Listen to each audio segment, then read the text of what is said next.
Decreto 1075 del 26 de mayo de 2015 es el decreto único de reglamentación del sector educación.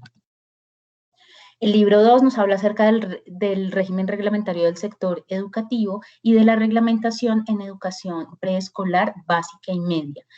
Allí encontramos las disposiciones específicas para el sector privado. En el capítulo 1, la expedición de la licencia de funcionamiento, las tarifas y las tarifas y matrículas en el 2 y en el 3 las disposiciones finales. Tiene que ver sobre todo con gestión administrativa estos 3 capítulos. Entonces, iniciamos con la licencia de funcionamiento, que es este acto administrativo por el cual se reconoce que las instituciones educativas efectivamente están reconocidas oficialmente por las secretarías de educación y se autoriza la apertura de centros de educación privados. Estas pueden darse de modalidad definitiva o condicional. Dentro de la licencia de funcionamiento, como ya lo decía, se autoriza a estos establecimientos educativos privados para aplicar también tarifas de matrícula, pensión y cobros periódicos. La prestación del servicio educativo es de carácter público, es decir, la educación es de carácter público, pero puede ser prestada por centros educativos privados. Pero estos centros educativos tienen una libertad regulada y libertad vigilada. En cuanto a costos, la matrícula es ese valor que se paga anualmente por el servicio educativo. Entonces, tenemos dos formas de cancelar ese servicio educativo. Entonces, es el valor de la pensión, que es la suma anual que se paga al establecimiento educativo privado por ese derecho al alumno a participar en el proceso formativo por un año académico. Y el 10% de ese valor es lo correspondiente a la pensión. Y esto está vigilado por el Manual de Evaluación y Clasificación de Establecimientos Educativos Privados. Para definir estas tarifas, pues nos debemos basar en ese manual y se definen además por el Consejo Directivo del Establecimiento Educativo, siempre amparados en la Ley 115 de 1994. Los establecimientos educativos definen estos costos o estos cobros mediante el proceso de evaluación y clasificación. Esto se hace anualmente y se hace mediante las instrucciones contenidas en el Manual de Evaluación y Clasificación de Establecimientos Educativos Privados que adopta el Ministerio de Educación Nacional. Por esa razón decimos que es de libertad vigilada y regulada, porque pues está regulado por el Ministerio de Educación Nacional y depende de los procesos de evaluación y clasificación de cada uno de los colegios. Se define una categoría específica y de allí pues es de donde se dan los cobros específicos. Esta definición de tarifas debe ser pública, clara, inequívoca y debe ser determinada en cuanto a matrículas y a pensiones y no podrá superar el valor pues definido ya en el Manual de Evaluación y Clasificación.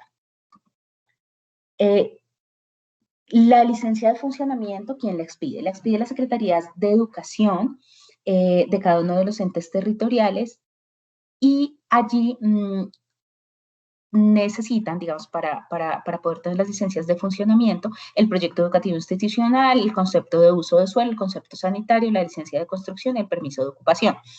El concepto de uso de suelo lo que nos dice es que efectivamente esa institución educativa se encuentra en un lugar que no amerita riesgo, que no tiene riesgo para los estudiantes. El concepto sanitario, pues que se tienen todas las normas sanitarias de sanidad y bioseguridad para los estudiantes y esto lo hace las secretarías de salud de cada uno de los entes territoriales.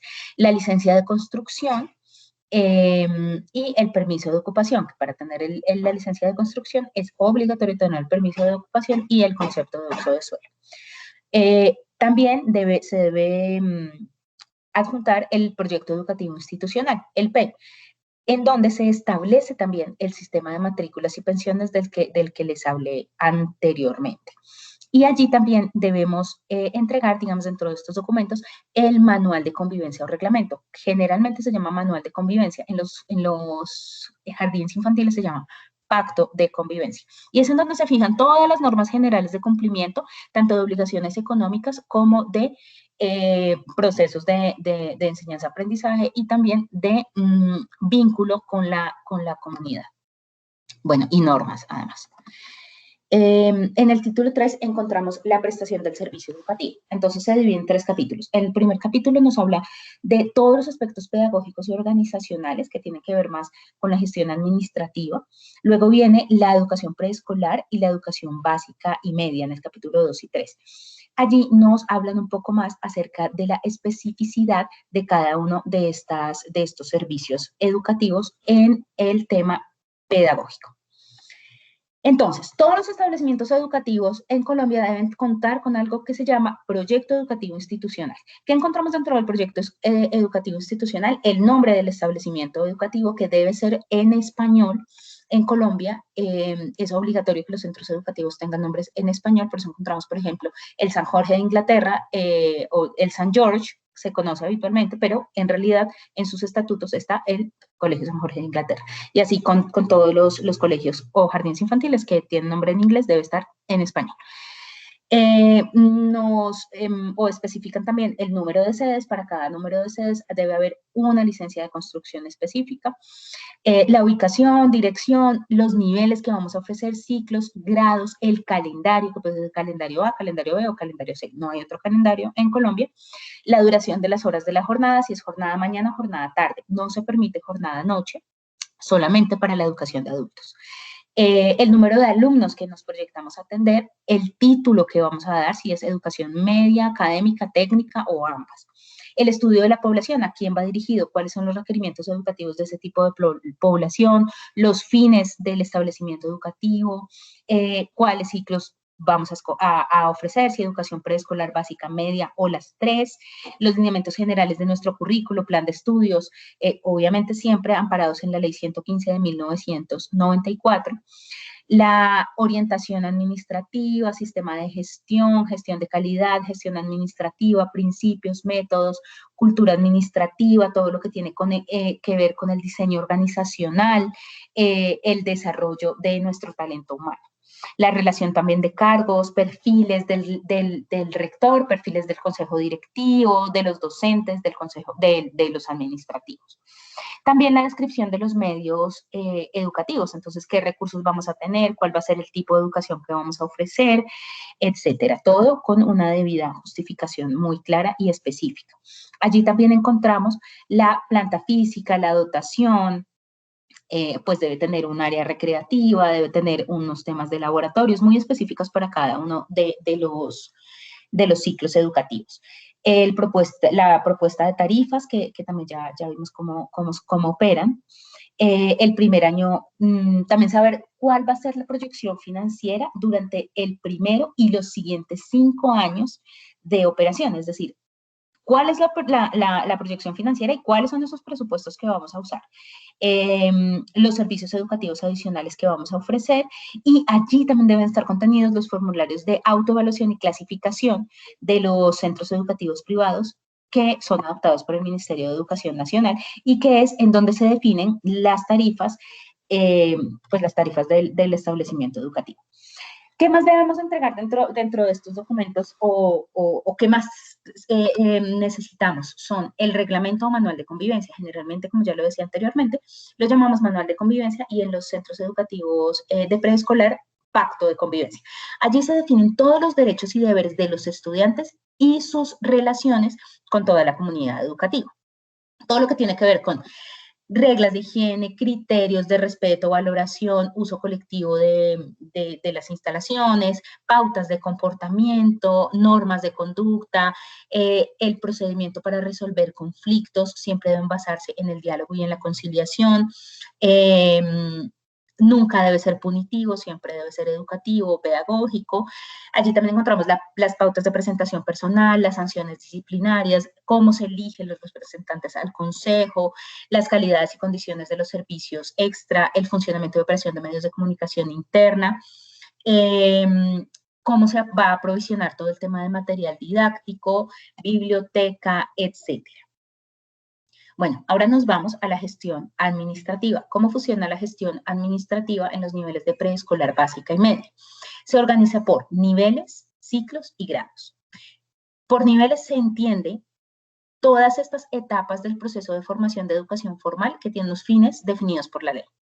El ciclo pues se especifica en la Ley 115 del 94 y se entiende como este conjunto de grados en que la educación básica satisface esos objetivos específicos. Y luego encontramos los grados, que los grados corresponden a la ejecución ordenada del plan de estudios durante un año lectivo. ¿Qué encontramos también dentro de los proyectos educativos institucionales? Todos los estatutos, pues el PEI, el nombre de los representantes legales, de qué manera se va a llevar a cabo estos registros académicos y debe también las instituciones educativas acogerse al registro único de docentes. Luego encontramos el gobierno escolar, que también aplica para todos los niveles, preescolar, básica y media. Entonces, allí encontramos cómo se da o cómo funciona el consejo directivo, cuál va a ser la participación de la comunidad educativa, cómo funciona el consejo académico, que es este ente que orienta, que hace la orientación pedagógica del establecimiento educativo, y quién va a ser el rector o cuáles son las funciones del rector, que es esta persona que es el ejecutor de las decisiones del gobierno escolar.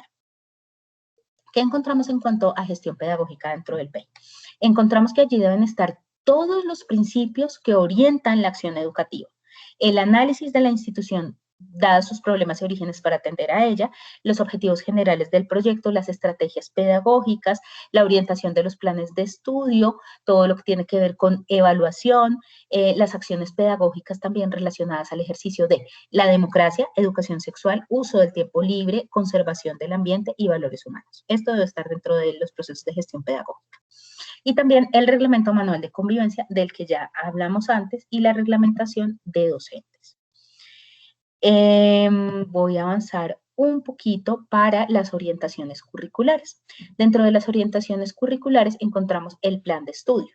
Dentro del plan de estudio encontramos cómo se debe definir o cómo se debe dar el proceso de enseñanza-aprendizaje y el desarrollo de las asignaturas, porque siempre deben aplicar a estrategias y métodos pedagógicos activos y vivenciales que incluyan no solamente la parte académica, digamos, sino la exposición, observación, experimentación, prácticas, laboratorios, talleres, informática, para que el estudiante pueda tener una formación en su capacidad crítica, reflexiva y analítica.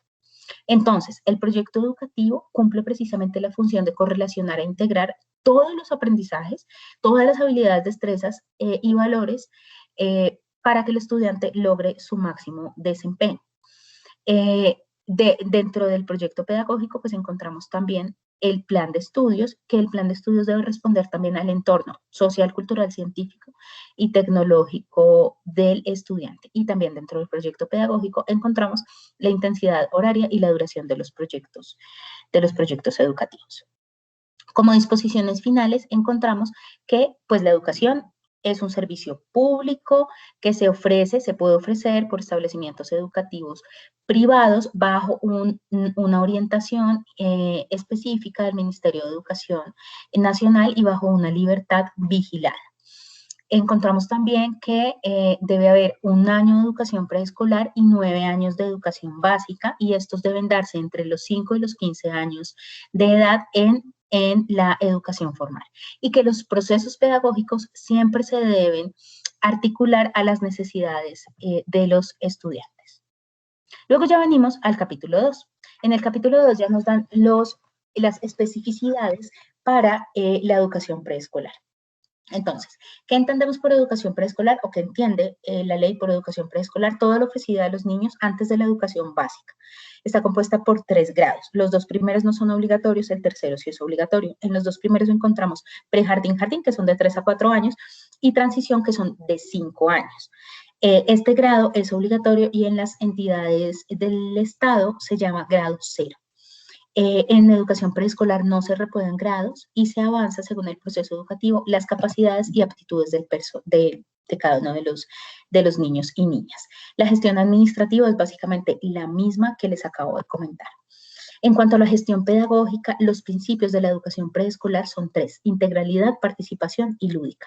La integralidad quiere decir que entendemos al sujeto, al niño, como un ser integral en donde potenciamos su desarrollo. La participación, que lo consideramos un ente activo dentro del proceso de enseñanza y aprendizaje, y lúdica, reconociendo el juego como dinamizador y como potenciador de los procesos de desarrollo de los niños y niñas. La resolución, perdón, también nos da algunas directrices en cuanto a la gestión pedagógica, y es identificar los entornos naturales del niño, porque allí se construye la base de su comportamiento, de sus valores, etc. Reconocer el error como una oportunidad. También es importante crear todas estas experiencias de aprendizaje desde el respeto, la tolerancia y pues los procesos específicos de cada niño, crear ambientes lúdicos, desarrollo de procesos de reflexión, medios y lenguajes comunicativos con los niños y las niñas, y crear unos ambientes de comunicación que favorezcan la capacidad del niño de expresarse libre y de manera creativa. Por tanto, los procesos curriculares en preescolar deben basarse en proyectos lúdico-pedagógicos, y las actividades, todas las actividades que se hagan con los niños y niñas de preescolar deben tener en cuenta todas las dimensiones del desarrollo humano: corporal, cognitiva, comunicativa, afectiva, ética, estética, actitudinal y valorativa, y debe reconocer los ritmos de aprendizaje de cada uno de los niños y niñas de manera específica. Los espacios comunitarios son muy importantes dentro de la educación preescolar, y siempre deben estar en comunicación con la comunidad, la familia y demás entes territoriales. En cuanto a la educación básica y media, comprende 9 grados y se desarrolla de forma continua y articulada. La educación media comprende ya 2 grados organizados por semestres independientes o articulados también. También está la media diversificada, que es una etapa posterior en donde los estudiantes pueden elegir una o varias áreas de estudio según sus necesidades e intereses.